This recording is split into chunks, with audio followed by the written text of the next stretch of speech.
ത്രിതല പഞ്ചായത്ത് തെരഞ്ഞെടുപ്പിൽ വലിയ തരത്തിലുള്ള അട്ടിമറികളും രാഷ്ട്രീയ നാടകങ്ങളുമൊക്കെ നമ്മൾ ഇതിനു മുമ്പ് കണ്ടിട്ടുണ്ട്. പത്തനംതിട്ട ജില്ലയിലെ പുറമറ്റം ഗ്രാമപഞ്ചായത്തിൽ അത്തരത്തിലുള്ള ഒരു രാഷ്ട്രീയ ചൂടുമാറ്റമാണ് ഇപ്പോൾ ഉണ്ടായിട്ടുള്ളത്.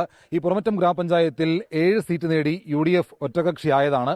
LDFന് 5 സീറ്റ് മാത്രമാണ് ഉണ്ടായിരുന്നത്. 2 സ്വതന്ത്രർ കൂടി വിജയിച്ചിരുന്നു. ഇപ്പോൾ ആ 2 സ്വതന്ത്രരും LDFനൊപ്പം നിൽക്കുകയും ആ സ്വതന്ത്ര സ്ഥാനാർത്ഥി റെനി സനൽ പുറമറ്റം ഗ്രാമപഞ്ചായത്ത് പ്രസിഡന്റ് ആവുകയും ചെയ്തിട്ടുണ്ട്. കഴിഞ്ഞ കുറേ കാലമായിട്ട് UDFനൊപ്പം നിൽക്കുകയും UDFന് പ്രസിഡന്റായി പ്രവർത്തിക്കുകയും ചെയ്ത ഒരാളാണ്. ഇപ്പോൾ ഇത്തവണ ഈ ടൈം മുതൽ LDFനൊപ്പമാണ്, LDFന്റെ പ്രസിഡന്റാണ്.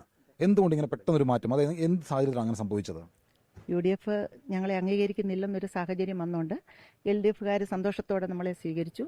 ആ ഒരു സാഹചര്യത്തിൽ നമ്മൾ LDFന്റെ പിന്തുണ സ്വീകരിച്ചു, പ്രസിഡന്റായി. UDFന് വലിയ തരത്തിലുള്ള സ്വാധീനം ഉണ്ടായിരുന്ന ഒരു മേഖലയാണ്. നിങ്ങളടക്കമുള്ള ആളുകൾ കഴിഞ്ഞ കുറേ കാലമായിട്ട് UDFന് ഭാഗമായി പ്രവർത്തിക്കുകയും ചെയ്തിരുന്നു. അപ്പോൾ UDFൽ നിന്ന് ഏത് തരത്തിലാണ് ഒരു തിരിച്ചടി ഉണ്ടായത്? തിരിച്ചടി എന്ന് പറഞ്ഞാൽ ഞങ്ങൾ ഈ പ്രാവശ്യം സ്വതന്ത്ര സ്ഥാനാർത്ഥികളായിട്ട് മത്സരിക്കാൻ തീരുമാനിച്ചത് തന്നെ, ഞങ്ങൾ രണ്ടുപേരും തീരുമാനിച്ചത് തന്നെ UDFിൽ നിന്ന് കഴിഞ്ഞ കാലങ്ങളിൽ ഞങ്ങൾക്കുണ്ടായ ദുരനുഭവം കൊണ്ട് മാത്രമാണ്. അപ്പോൾ ആ ഇലക്ഷന് ഞങ്ങൾ രണ്ടുപേരും മത്സരിക്കാൻ തീരുമാനിച്ച് നോമിനേഷൻ കൊടുത്ത് അന്നു മുതൽ തന്നെ ഞങ്ങൾക്ക് PJ കുര്യൻ സാറിൻ്റെ ഭാഗത്തു നിന്നും UDF അംഗങ്ങളുടെ പലരുടെയും ഭാഗത്തു നിന്ന് ഞങ്ങൾക്ക് വലിയ തിരിച്ചടി, ഒരു നോട്ടീസ് ഞങ്ങൾക്കെതിരെ അടിച്ചിറക്കി.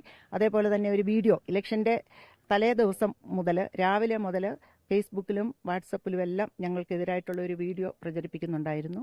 പിന്നെ PJ കുര്യൻ സാറിൻ്റെ 2 സ്റ്റാഫ് 5-ാം വാർഡിലെ എൻ്റെ ഭർത്താവ് മത്സരിച്ച PJ കുര്യൻ സാറിൻ്റെ തന്നെ വാർഡിലെ എല്ലാ വീടുകളിലും കയറി ഞങ്ങൾക്കെതിരെ കള്ളക്കഥകളും അപവാദങ്ങളും പറഞ്ഞു വരുത്തി. എന്നാലും എല്ലാ ജനങ്ങളും ഞങ്ങളെ പിന്തുണച്ചു. കഴിഞ്ഞ കാലങ്ങളിൽ 10-25 വർഷമായിട്ട് ജനങ്ങളോട് കൂടെ നിന്നിരുന്ന ആൾക്കാരാണ്. അതായത് 2018 നമുക്ക് വന്ന വലിയ പ്രളയകാലത്തും കോവിഡിൻ്റെ അവസരങ്ങളിലും അങ്ങനെ ജനങ്ങളുടെ എല്ലാ പ്രശ്നങ്ങളിലും അവരുടെ ദുഃഖങ്ങളും പ്രശ്നങ്ങളും അറിഞ്ഞ് ഞങ്ങൾ അങ്ങോട്ട് ചെന്നവരെ സഹായിക്കുന്ന സ്വഭാവമാണ് ഞങ്ങൾക്ക് രണ്ടുപേർക്കുള്ളത്. കഴിഞ്ഞ 5 വർഷക്കാലം ഞങ്ങൾ ജനപ്രതിനിധികളല്ലായിരുന്ന സമയത്ത് പോലും, ഞാൻ കഴിഞ്ഞ 5 വർഷം മാറി നിന്നിരുന്ന സമയത്ത് പോലും ജനങ്ങളോടൊപ്പം ഞങ്ങൾ കൂടെ ഉണ്ടായിരുന്നു. അതിൻ്റെ ഒരു പ്രതിഫലം ജനങ്ങൾ ഞങ്ങൾക്ക് തന്നു, ദൈവവും ഞങ്ങളെ തുണച്ചു. റെനിയും സനലും കോൺഗ്രസിന്റെ വിമതരായിട്ട് മത്സരിച്ച ആളുകളാണ്. അപ്പോൾ കോൺഗ്രസ് നേതൃത്വമായിട്ട് പലതരത്തിലുള്ള പ്രശ്നങ്ങളൊക്കെ ഉണ്ടായിട്ടുണ്ട്. അപ്പോഴും വിമതരുടെ പിന്തുണ വേണ്ട എന്ന് പറഞ്ഞത് PJ കുര്യനാണ്. ആ തിരിച്ചടിയാണ് പുറമറ്റം ഗ്രാമപഞ്ചായത്തിൽ UDFന് ഭരണം നഷ്ടപ്പെടാൻ കാരണവും LDFന്റെ വിമതയായിട്ട് ഇപ്പോൾ റെനി പഞ്ചായത്ത് പ്രസിഡന്റ് ആവുകയും ചെയ്തിട്ടുള്ളത്. PJ കുര്യൻ എന്ന് പറയുന്നയാൾ പത്തനംതിട്ട ജില്ലയിൽ കോൺഗ്രസിനെ നശിപ്പിക്കാൻ ഇറങ്ങി എന്നുള്ളതാണോ ഇപ്പോൾ ഇതിൽ നിന്ന് മനസ്സിലാക്കേണ്ടത്? നശിപ്പിക്കാൻ ഇറങ്ങി എന്നുള്ളതല്ല, ഇനി നശിപ്പിക്കാനൊന്നുമില്ല.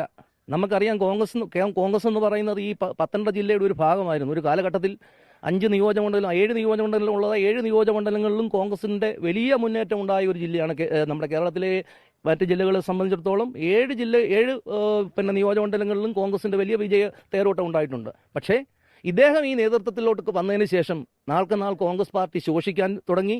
ഇപ്പോൾ 5 നിയോജകമണ്ഡലങ്ങളിലും LDFന്റെ വലിയ മുന്നേറ്റം കഴിഞ്ഞ കാലങ്ങളിലൊക്കെ നമ്മുടെ ജില്ലയിൽ പ്രകടമായി. അതിൻ്റെ ഏറ്റവും പ്രധാന പങ്ക് വഹിച്ചതും ഏറ്റവും വലിയ സംഭാവന ചെയ്തതും PJ കുര്യൻ എന്നൊരു വ്യക്തിയാണ്. കാരണം കോൺഗ്രസ് പാർട്ടിയിലെ സജീവമായി നേതൃനിരയിലുണ്ടായിരുന്ന ഏകദേശം 80% ആളുകളെയും ഈ പാർട്ടിയിൽ നിന്ന് നിഷ്കാസനം ചെയ്ത് ഈ പാർട്ടിയെ ഉന്മൂലനം ചെയ്യാനുള്ള എല്ലാ നടപടികളുമായിട്ട് പോകുന്ന. കാരണം ഞങ്ങൾക്കറിയാം, കഴിഞ്ഞ 3 ദിവസമായി PJ കുര്യൻ്റെ വീട്ടിൽ ഈ പുറമറ്റം പഞ്ചായത്തിൽ നിന്ന് പോയി പറഞ്ഞ കോൺഗ്രസ് പ്രവർത്തകരുടെ അഭിപ്രായങ്ങൾ ഞങ്ങൾക്കറിയാം. ഞങ്ങളുടെ വീട്ടിൽ വന്നു. ഇവിടുത്തെ 80% വരുന്ന കോൺഗ്രസ് പ്രവർത്തകരും PJ കുര്യൻ്റെ വാർഡിൽ പോയി ഈ നിലപാടുകൾ സ്വീകരിക്കരുത് എന്ന് PJ കുര്യനോട് നിരവധി തവണ പ്രാവശ്യം പറഞ്ഞു. ഇതെല്ലാം അവഗണിച്ചുകൊണ്ടാണ് അദ്ദേഹത്തിന്റെ സ്വയമായ ധാർഷ്യം, ആ ഒറ്റ പേരിന്റെ പേരിലാണ് ഈ തീരുമാനത്തിൽ. 7 സീറ്റ് നേടി ഒറ്റകക്ഷിയായി UDFിൽ നിന്ന് ഇനിയും വേണമെങ്കിൽ ആളുകൾ വന്നേക്കാം അല്ലേ? അതിന് സാധ്യത ഞങ്ങൾ ആ ഭാഗത്തേക്കൊന്നും പോകുന്നില്ല. കാരണം മറ്റുള്ളവരെ അടർത്തിക്കൊണ്ടുവരാനുള്ള ആ രാഷ്ട്രീയമൊന്നും ഞങ്ങൾ പഠിച്ചിട്ടില്ല. ഞങ്ങൾക്ക് LDF പിന്തുണ തന്നു. ഞങ്ങൾ LDFനോടൊപ്പം ഉറച്ചു നിൽക്കും. അവരാണ് ഞങ്ങളുടെ ഇനിയുള്ള ശക്തി, ഇനിയുള്ള ഞങ്ങളുടെ മാർഗവും അവരായിരിക്കും. പ്രസിഡന്റ്, ഇനിയിപ്പോൾ LDFനോടും LDFന്റെ പ്രവർത്തകരോടും ഈ പഞ്ചായത്തിലെ ആളുകളോടും പ്രസിഡന്റ് എന്താ പറയാനുള്ളത്? എന്ത് വാഗ്ദാനം നൽകാനുള്ളത്?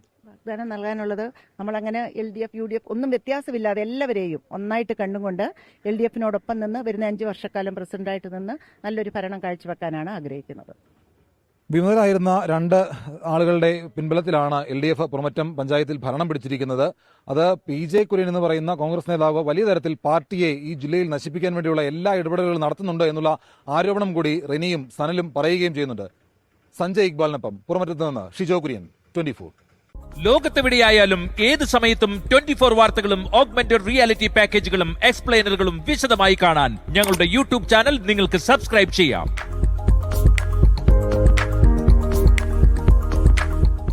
ലോകത്തെവിടെയായാലും ഏത് സമയത്തും 24 വാർത്തകളും ഓഗ്മെന്റഡ് റിയാലിറ്റി പാക്കേജുകളും എക്സ്പ്ലെയിനറുകളും വിശദമായി കാണാൻ ഞങ്ങളുടെ യൂട്യൂബ് ചാനൽ നിങ്ങൾക്ക് സബ്സ്ക്രൈബ് ചെയ്യാം.